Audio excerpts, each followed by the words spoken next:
मुझे नहीं पता ये लाइंस किसने लिखी हैं, पर जिन्होंने भी ये इतनी खूबसूरत पंक्तियां लिखी हैं उन्हें दिल से मेरा धन्यवाद। ध्यान से सुनना। तू अपनी खूबियां ढूंढ, खामियां निकालने के लिए लोग हैं ना।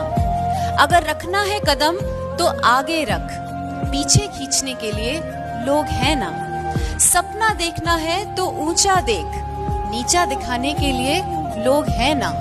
तू अपने अंदर जुनून की चिंगारी भड़का, जलने के लिए लोग हैं ना। प्यार करना है तो खुद से कर, नफरत करने के लिए लोग हैं ना।